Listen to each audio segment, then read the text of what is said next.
GMNA uses artificial intelligence for generated speech, visuals, and production. AI-generated content may contain errors. Please verify important information before making decisions or taking action.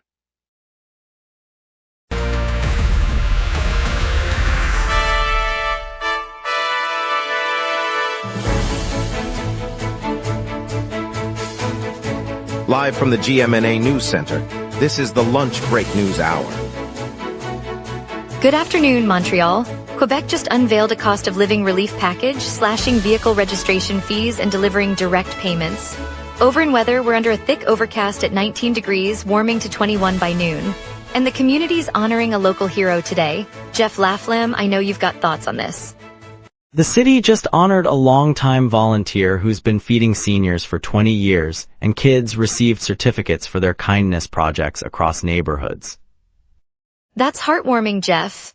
I heard the ceremony included a community mural and the kids even helped paint the backdrop, spreading goodwill all around. It shows how grassroots initiatives can inspire municipal support, and officials are now considering a city-wide recognition program for everyday heroes throughout Quebec. Absolutely, Jeff. With that spirit in mind, let's dive into today's top stories, starting with the province's new cost of living relief package. Here are today's top stories: a breakthrough in climate policy, the latest on the downtown transit strike, and a surprising turn in the mayoral race. Quebec's government rolled out a new cost of living relief package today, aiming to ease rising household expenses for residents. The plan includes a $50 cut to vehicle registration fees and direct payments to households across the province. Officials say the measures are part of this year's budget, designed to give Quebecers immediate financial breathing room as prices climb. The registration reduction will take effect later this month, lowering the annual fee for drivers. Meanwhile, the direct payments will be delivered through existing tax channels, reaching families in the coming weeks. Premier's office highlighted that the package targets those most affected by inflation, hoping to boost disposable income and support local commerce. The announcement comes as the province seeks to balance fiscal responsibility with tangible assistance for everyday citizens. Quebecers have welcomed the steps, saying any relief is a welcome breath of fresh air amid tight budgets. Provincial police are intensifying a province-wide fraud investigation after authorities uncovered an alleged $230 million scheme that targeted multiple ministries and public agencies. The Sûreté du Québec, working in concert with the anti-corruption unit UPAC, has launched roughly 200 separate investigations across Quebec. Officials say the probe aims to trace the flow of misused public funds, recover the money, and send a clear deterrent message to any would-be offenders. The operation, announced on May 27, is part of an ongoing anti-fraud effort that has already seen several arrests and asset freezes. Investigators are focusing on contracts, procurement processes, and financial transfers that appear to have been manipulated for personal gain. As the inquiries progress, the province hopes to restore public confidence and reinforce the integrity of its fiscal management. Family doctors across Quebec have just added 500,000 new patients to the province's primary care registry, including more than 220,000 classified as vulnerable. The Health Ministry announced the surge on May 27, 2026, saying the effort moves the system closer to its target for universal primary care access. Officials hope the influx will shrink long-standing wait lists and give broader coverage to those who need it most. Doctors say the numbers reflect a coordinated push to bring care into communities that have struggled with shortages. By expanding the registry, the province aims to streamline referrals, improve follow-up, and ultimately strengthen the health network for all Quebecers. The ministry stressed that hitting these targets is key to cutting care gaps, particularly in rural and Indigenous areas where access has lagged for years. Municipalities across Quebec are pressing the provincial government for a dedicated infrastructure tax. The Fédération des Municipalités du Québec announced on May 27, 2026. The association argues that a specific levy is essential to secure reliable financing for roads, bridges, and other public works that are rapidly aging. Officials say current funding mechanisms are fragmented and insufficient, leaving local authorities scrambling to maintain critical assets. By earmarking revenue for municipal projects, the province could provide predictable long-term support and avoid costly emergency repairs. The call arrives amid a broader provincial debate over how to sustain aging infrastructure without overburdening taxpayers. Provincial leaders have not yet responded, but the Federation warns that without decisive action, Quebec's municipal networks risk further deterioration, jeopardizing safety and economic vitality. Communities from Montreal to Gaspé are watching closely, hoping the province will act before winter damages intensify. Immigration lawyers and advocacy groups gathered Monday in Quebec to sound an urgent alarm about family separations. They presented at least 8 recent cases in the past month where a parent was removed, tearing children from their homes. The speakers urged the federal government to step in, saying the Canada Border Services Agency appears to be overreaching its authority. They warned that continued deportations risk eroding the fundamental right to family unity and could fuel broader unrest over immigration enforcement across the province. Officials in Ottawa have been asked to review the policy framework and issue clear guidance that protects families while maintaining border security. The coalition hopes swift action will prevent further displacements and restore confidence in a system that respects both the law and human dignity. Parents and community leaders echoed the call, emphasizing that no child should bear the trauma of abrupt separation. Up next, we'll look at why drivers are getting phantom tickets at the new REM station, plus more top stories. We will be right back. Watch the local sunset tonight at 6 p.m. for all your local Montreal news. Welcome back, everyone. I hope you enjoyed that break. Let's dive into the headlines, then Jeff Laflamme will bring you today's local stories. On May 27, 2026, morning commuters at the new REM station near Côte Saint-Luc discovered they had been handed parking tickets that were, in fact, counterfeit. Management of the adjacent shopping center and the REM operators confirmed that a shortage of parking spaces forced staff to issue the bogus tickets in an attempt to regulate the influx of vehicles. The mistake affected dozens of drivers who, expecting a smooth transition to the expanded rail line, found themselves facing fines that could not be validated. Officials say the problem stems from the rapid increase in commuter traffic since the West Island station opened last month, outpacing the available lot capacity. Residents are being advised to keep receipts and contact the station's customer service desk for refunds. The agencies involved have pledged to review parking procedures to prevent a repeat as the REM network continues to grow. Police and city traffic services have partially closed Rue Notre Dame this morning after a hit-and-run collision in downtown Montreal. Officers cordoned off a 3-block stretch to secure the scene and gather evidence, urging drivers to use alternate routes such as Rue Saint Laurent and Boulevard Saint Laurent. The closure is expected to last several hours while investigators process the site and assess any hazards. Motorists have reported a buildup of traffic at nearby intersections, and commuters are advised to allow extra travel time. Residents living along Rue Notre Dame have been asked to stay clear of the area to protect both the public and the ongoing police work. This response follows standard safety protocols for serious road incidents, aimed at preventing further accidents and ensuring the thorough investigation of the driver who fled the scene. Starting in early June, 7 streets across neighborhoods such as Villeray and St. Denis will close to motor vehicles for the entire summer. The City Council and the Mayor's office are converting these corridors into pedestrian-only zones, a move aimed at encouraging more walking and cycling while easing congestion on nearby thoroughfares. Residents can expect wider sidewalks, pop-up bike racks, and temporary seating that turn everyday routes into mini public plazas. Air quality monitors placed along the corridors are expected to show modest improvements, and local businesses anticipate a shift in foot traffic that could boost sidewalk sales. The initiative is part of an annual summer program that has grown each year, offering Montrealers a chance to reclaim street space for community use. By the end of August, the city will evaluate the pilot before deciding on permanent changes. An estimated 100 tents have now sprung up in the Notre Dame neighborhood, forming the largest concentration of makeshift shelters the city has seen this summer. Residents of the encampment say they are forced onto the streets as rental costs climb and affordable units remain scarce. City housing officials confirmed they are closely monitoring the site, warning that the growing settlement could strain local services and safety resources. For Montreal families, the sight of rows of canvas structures along familiar streets underscores a broader crisis that may affect anyone facing rising rents. Officials say they are reviewing emergency housing options, but the rapid expansion of the camp highlights how quickly the housing affordability gap is widening as warmer months approach. The situation remains fluid, and city leaders urge community members to stay informed and support outreach efforts. The end of the school year finds Villa Maria College in the West Island at a crossroads. As families and alumni watch anxiously, the college's board convenes to decide whether the institution can remain open. Administrators say the vote hinges on long-term funding viability, a question that has haunted the St. Laurent community for months. If the board votes against continuation, students could face displacement just as they prepare for summer, forcing parents to scramble for alternative French-language options.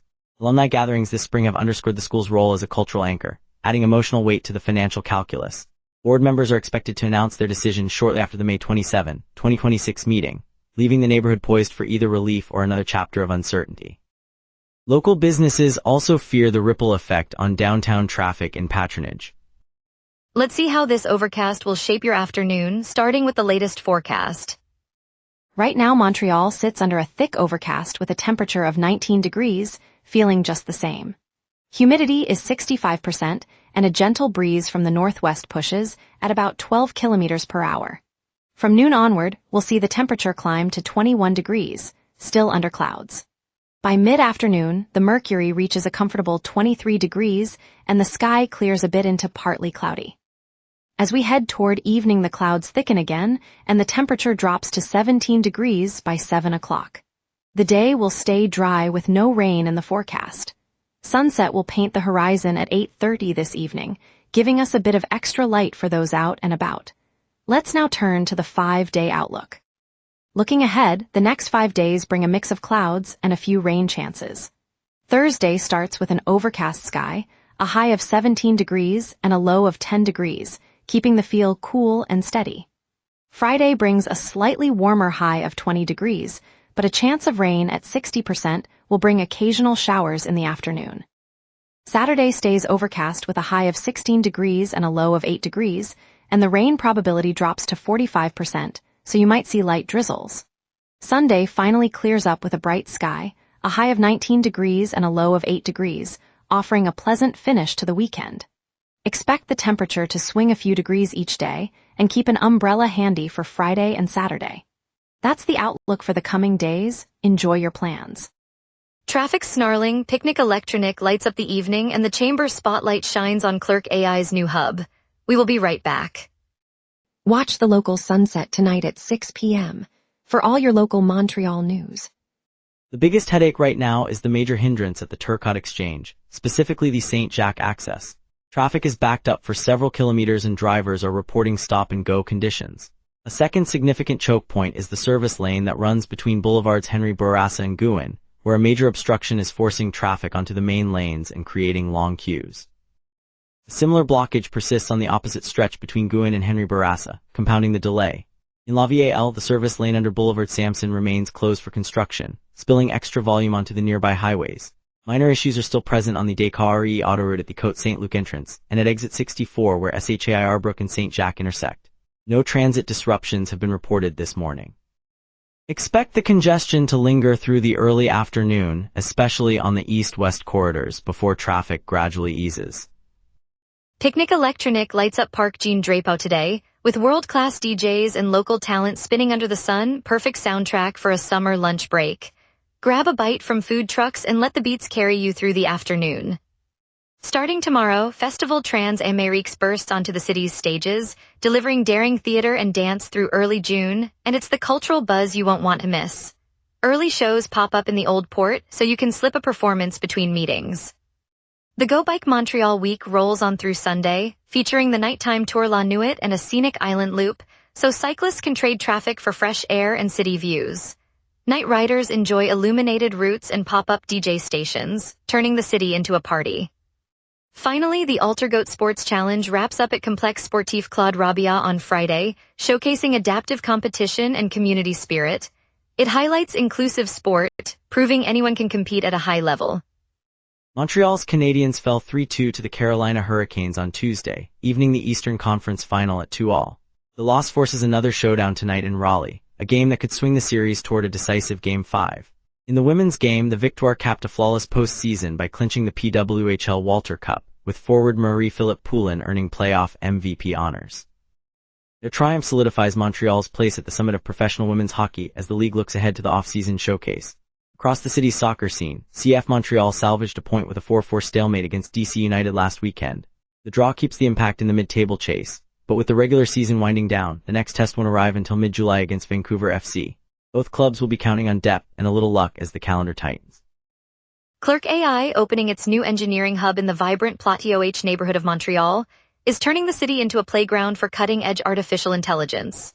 The company announced its Canada expansion this spring, bringing about 15 engineers focused on prompt engineering and building AI agents that can read sentiment, make real-time decisions, and craft personalized customer experiences. It's the firm's first international footprint, and it underscores Montreal's rising status as a hotbed for applied AI research. The hub means new high-tech jobs, fresh mentorship for local talent, and a boost to the neighborhood's tech ecosystem. In a city that thrives on innovation, Clerk AI is a reminder that Montreal is shaping the future. Later, we celebrate a Montreal community that honored a local hero and recognized kids whose kindness lit up the city. Stay tuned.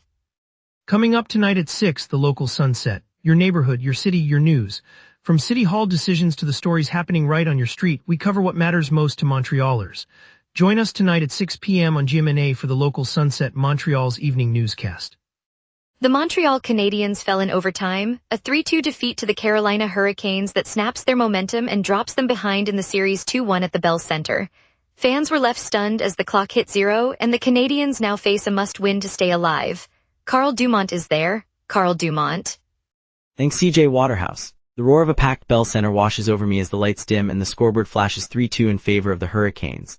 I can feel the collective breath of the crowd held tight, the scent of hot dogs and maple syrup coffee mingling with the chill of the arena. On the ice, the Canadiens push forward, their skates carving fresh arcs in the freshly resurfaced ice, while Carolina's blue line holds a stubborn wall. The clock ticks down the final seconds of regulation, the buzzer echoing like a gunshot, and the game slips into overtime. Sudden slapshot from the right circle rockets past the net, the puck rattling the steel frame as the arena erupts. The Canadiens scramble, but the Hurricanes seal the win, leaving Montreal trailing the series 2-1. It's a night where a single moment turns hope into heartache, reminding us how thin the line is between victory and defeat. In a city that lives for hockey, every overtime loss feels like a personal loss. Carl Dumont virtually at the Bell Center. In the heart of Lachine, a quiet block of row houses glows with the soft orange of street lamps on a crisp December evening. Paul Henry Sylvan, a carpenter and father of 6-year-old Maya, became the neighborhood's quiet guardian last month when a blaze erupted in a neighboring home. Neighbors recall the roar of flames licking the brick, the acrid smell of smoke, and Paul sprinting through the doorway, his shirt already singed, to pull 3 families from the heat. He emerged covered in soot and bearing severe burns, later slipping into a medically induced coma as doctors fought to save his life. Weeks of steady recovery have brought him back to consciousness, and today the community gathers on the block's small park, lanterns flickering to honor his courage. Children hand him handmade cards, and Maya, clutching a red scarf, whispers, "Dad, you're my hero." The tribute is simple, a shared hot cocoa, a chorus of thanks, and the promise that the fire's memory will be outshone by the warmth of their gratitude. It's a reminder that ordinary people can become extraordinary, and that love can turn even a cold night into a bright moment. In the heart of the Platioh, beneath the shade of a maple that has watched generations of schoolchildren pass, volunteers from Sun Youth gathered in the community center's gymnasium. There are more than 80 young Montrealers, some still in their winter coats, others already in light spring jackets, were called up one by one to receive a bright red bicycle, a symbol of gratitude for the quiet acts that have kept the neighborhood humming. One of the first to step forward was 12-year-old Maya, who had spent her afternoons shoveling snow from the steps of an elderly neighbor's doorway and delivering groceries to a single mother down the block. As she lifted the bike's handlebars, the room echoed with the soft clink of helmets being handed out and the rustle of a handwritten thank you note that read, "Your kindness rides with us every day." The ceremony continued, each child's story a thread in a larger tapestry of goodwill, whether it was a boy who organized a neighborhood clean-up or a group that taught seniors how to use a smartphone. The simple act of gifting a bike turned those stories into a moving reminder that compassion, like a well-maintained chain, keeps us all moving forward together. Thanks for joining us, Montreal. From the province's new cost of living relief package to the heartwarming tribute to our local hero, it's been a powerful day. I'm CJ Waterhouse, and I hope you'll tune in next Tuesday for another lunch break. See you then. Stay safe, stay curious, and keep sharing the stories that matter.